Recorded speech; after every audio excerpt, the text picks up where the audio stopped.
오늘 성경 말씀은 마태복음 8장 5절에서 13절입니다. 오늘 이야기는 예수님께서 장성한 후에 사시게 된 동네 가버나움에서 있었던 사건입니다. 그 중에 오늘 본문은 이 가버나움 지역에서 치안을 맡고 있는 로마 백부장에 관한 것입니다. 이 백부장의 하인 중에 한 사람이 중풍병을 앓고 있었습니다. 이 백부장의 하인의 중풍병을 고쳐주신 내용이 오늘 본문의 핵심입니다. 그런데 오늘 본문의 특징은 예수님께서 이 백부장의 믿음을 크게 칭찬하셨다는 사실에 있습니다. 10절 하반절, 내가 진실로 너에게 이르노니 이스라엘 중 아무에게서도 이만한 믿음을 만나보지 못하였노라. 예수님께서 병을 고치신 일들을 보면 대부분 병 고침 받은 사람의 믿음이 언급되어 있습니다. 그런데 오늘 본문은 병 고침을 받은 하인에 대해서는 한마디도 나오지 않습니다. 오히려 그 하인의 주인인 백부장의 믿음이 언급되고 있습니다. 이렇게 백부장의 믿음을 칭찬하신 예수님께서는 13절에서 백부장에게 가라, 내 믿음대로 될지어다 라고 하셨습니다. 그러자 그 즉시 하인이 나았습니다. 이렇게 예수님이 이 백부장의 믿음을 칭찬하시고 또 믿음대로 되었다라고 하셨습니다. 그러하기에 우리는 이 백부장의 믿음에 대해 먼저 살펴봐야 할 것입니다. 사람들은 모두 자기 나름대로의 믿음을 가지고 있습니다. 다 자기가 믿는 대로 살고 있다고 말해도 과언이 아닙니다. 우리가 기독교인이라 해서 이러한 믿음을 갖고 있는 것이 아니라 기독교인이 아닌 사람들도 다 자기들 나름대로 믿는 바대로 행하며 살아가기 마련입니다. 다 종교인뿐 아니라 종교가 없는 사람들도 마찬가지입니다. 이러한 믿음을 우리는 주관적 믿음이라고 말합니다. 좀 더 정확히 말하면 자기 신념이라고 말할 수 있습니다. 하지만 이러한 주관적인 믿음, 곧 신념에는 부족한 것이 하나 있습니다. 그것은 바로 객관성이 없다라는 것입니다. 만일 이 객관성이 없다면 주관적인 믿음은 착각이 될 수 있습니다. 이런 점에서 객관성이 없는 스스로의 주관적인 믿음에 그치는 것에 대해서는 믿음이라고 말하지 않고 신념이라고 표현합니다. 그러하기에 기독교에서 말하는 신앙으로서의 믿음이란 이러한 객관성과 주관성을 함께 갖춘 믿음을 말하는 것이라 하겠습니다. 오늘 본문에 나오는 백부장의 믿음이 바로 이러한 주관적인 믿음에서 예수님으로부터 인정받고 칭찬받음으로 객관성을 확보한 온전한 믿음이 된 것입니다. 이렇게 믿음의 주관성과 객관성이 확보될 때 능력이 나타나는 것을 볼 수 있습니다. 우리는 그것을 13절에서 알 수 있습니다. 예수께서 백부장에게 이르시되 가라, 내 믿음대로 될지어다 하시니 그 즉시 하인이 나으니라. 그러하기에 지금 우리가 지녀야 할 믿음은 이렇게 주관성과 객관성이 함께 갖춘 믿음이어야 한다는 사실을 알 수 있습니다. 이런 관점에서 오늘 본문에 나오는 백부장의 모습을 살펴보면 첫째 볼 수 있는 모습이 5절과 6절입니다. 예수님께서 가버나움에 오셨을 때 이 지역의 로마 백부장이 나와서 예수님께 간구하였습니다. 그는 자기의 하인이 중풍병으로 집에 누워 괴로워하고 있다고 하였습니다. 우리는 여기서 백부장의 자비로운 마음을 볼 수 있습니다. 그는 자기가 거느리는 종의 아픔을 해결하기 위해 직접 나섰습니다. 이러한 자비함을 지닌 백부장이었습니다. 윗사람으로서 아랫사람을 돌보고자 하는 덕 있는 마음을 가지고 있었습니다. 이러한 덕스러운 마음과 자세, 이것은 믿음의 주관적인 한 요소가 될 수 있습니다. 둘째로는 예수님에 대한 백부장의 배려해 주는 마음입니다. 예수님께서 그의 간절한 요구를 들으시고 내가 가서 고쳐주리라 라고 말씀하셨습니다. 이런 예수님의 말씀을 듣고 이 백부장이 하는 말이 독특합니다. 백부장이 대답하여 가로되 주여, 내 집에 들어오심을 나는 감당치 못하겠사오니 다만 말씀으로만 하옵소서. 그러면 내 하인이 낫겠사옵나이다. 여기서 왜 백부장은 예수님이 자기 집에 오시는 것을 만류했을까? 라는 의문이 듭니다. 아마 수고스러워서 그런 것이 아닐까? 괜히 손님이 오면 번거롭고 힘드니까 그런 것이 아닐까? 이런 이유였다면 이 백부장의 태도는 그다지 훌륭하다고 볼 수 없습니다. 그런데 오늘 본문에서 예수님은 이 백부장을 분명히 칭찬하셨다는 것입니다. 그러기에 더더욱 이런 의문을 가지게 됩니다. 이런 의문을 가지게 된 데에는 아마도 7절과 8절이 매끄럽게 연결이 안 되기 때문이라고 봅니다. 그래서 최근의 번역에는 7절의 말씀을 의문문으로, 즉 내가 가서 고쳐주랴 라고 해석하기도 합니다. 이렇게 의문문으로 번역을 하면 8절과도 잘 연결이 됩니다. 왜냐하면 8절에 보면 백부장이 대답하여 가로되 라는 표현이 나오기 때문입니다. 즉 예수님이 7절에서 의문문으로 물으니까 8절에서 백부장이 대답했다는 것이라는 것입니다. 그런데 이렇게 7절을 내가 가서 고쳐주랴 라고 의문문으로 물어본 것이나 내가 가서 고쳐주겠다라고 말씀한 것 중에서 어느 것이라 할지라도 우리에게는 한 가지 의구심이 여전히 남아있는 것이 있습니다. 그것은 이 백부장이 왜 예수님께서 자기 집에 오는 것을 원하지 않는 듯한 자세를 취했느냐라는 것입니다. 여기에는 오늘날 우리들이 모르는 복잡한 사연이 있습니다. 아마 이 마태복음을 처음에 읽었던 초대교회 성도들은 쉽게 이해할 수 있는 것이었을 것입니다. 그것은 바로 유대인과 이방인의 문제 때문이었습니다.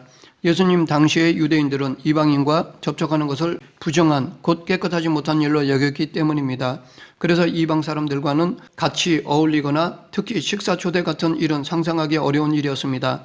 이러한 유대인의 입장을 이방인 로마 백부장은 알고 있었던 것입니다. 그래서 유대인인 예수님을 자기 집에 오게 하는 것은 유대인인 예수님을 곤란하게 할 수 있는 일이라고 여긴 것입니다. 물론 예수님은 여기에 개의치 않고 7절에서처럼 내가 가서 고쳐주겠다라고 말씀하신 것이고, 이에 백부장은 그러실 필요 없다고 대답한 것입니다.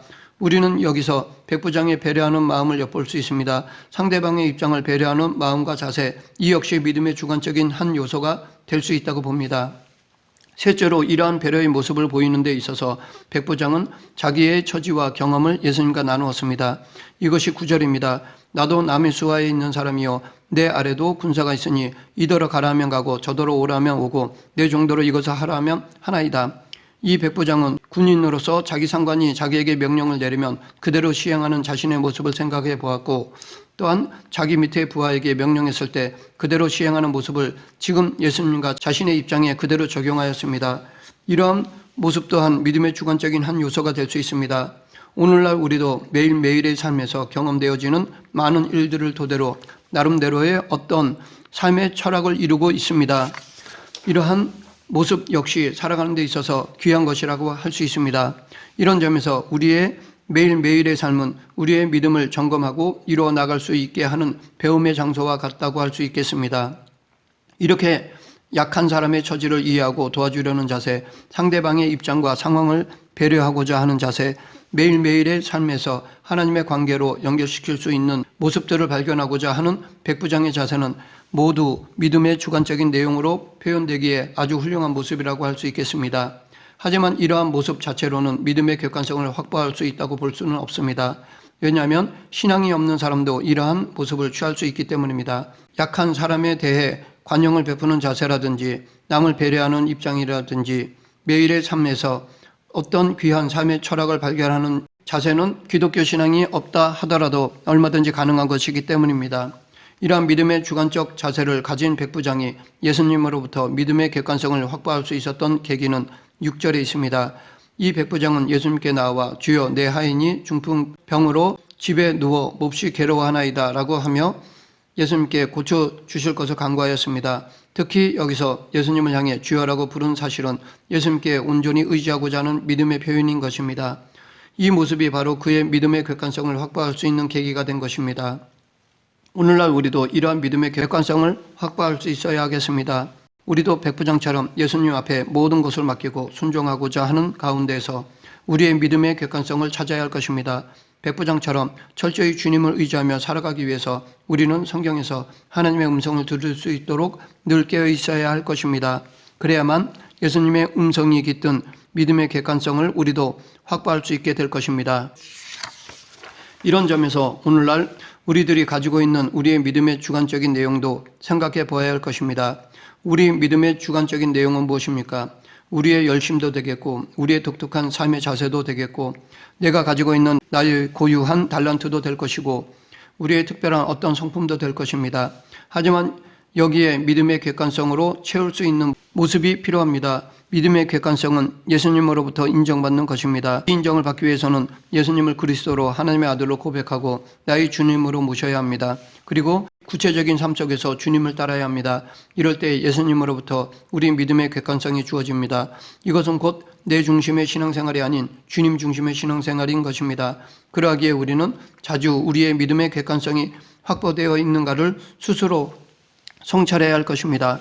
이것에 대해 예수님께서는 오늘 본문에서 보여주고 계십니다. 즉 예수님은 백부장의 이러한 모습을 보시고는 당신을 따르는 자들에게 말씀하셨습니다. 이 백부장의 믿음을 드러내셨습니다.